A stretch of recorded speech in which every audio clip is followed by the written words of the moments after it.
Sobat Insta, seorang ilmuwan pernah melakukan penelitian tentang penggunaan waktu oleh manusia.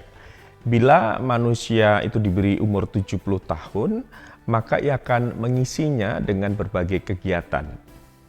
Untuk tidur, 23 tahun. Untuk bekerja, 16 tahun. Menonton TV ataupun menonton media, 8 tahun. Kemudian makan, 6 tahun. Lalu untuk berpergian itu 6 tahun, bersantai dan itu adalah 4,5 tahun, kemudian sakit 4 tahun meskipun kita tidak ingin sakit ya.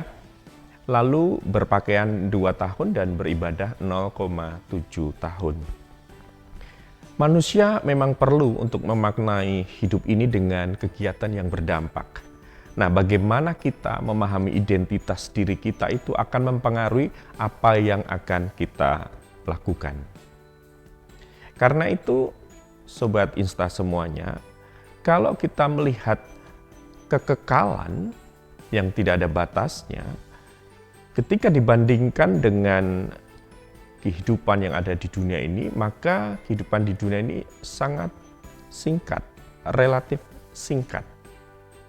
Oleh karena itu, ketika kita diberikan izin oleh Tuhan untuk hidup di dunia ini yang hanya singkat tadi, sementara tadi, kita perlu mengisi dengan hal-hal yang sesuai dengan kebenaran firman Tuhan.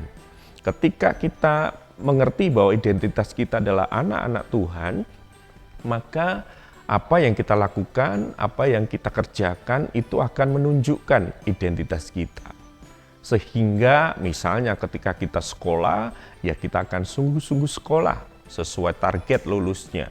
Ketika kita bekerja, maka kita juga akan bekerja sesuai dengan kompetensi dan sesuai dengan target yang perusahaan terapkan. Mazmur 90 ayat 12 mengatakan, "Ajarlah kami menghitung hari-hari kami sedemikian, sehingga kami beroleh hati yang bijaksana."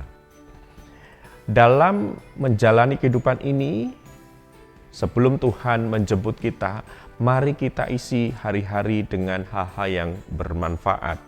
Karena itu kita butuh kebijaksanaan atau hikmat daripada Tuhan, sehingga kehidupan tidak kita gunakan untuk melakukan hal yang sia-sia. Sebaliknya adalah hal-hal yang memang ditentukan Tuhan untuk kita lakukan, yaitu seturut dengan firman-Nya. Karena itu, sebelum kita nanti masuk kepada kekekalan, sebelum kita nanti hidup dalam kekekalan bersama Yesus, sepanjang kita masih diberikan kesempatan untuk hidup di dunia ini, gunakan, isilah dengan hal-hal yang bermanfaat, karena hidup itu adalah singkat. Kita bisa memaknai hidup itu dengan benar. Sobat Insta, hidup menjadi bermakna ketika kita menjalani dengan bijaksana. Salam Insta, inspirasi untuk kita.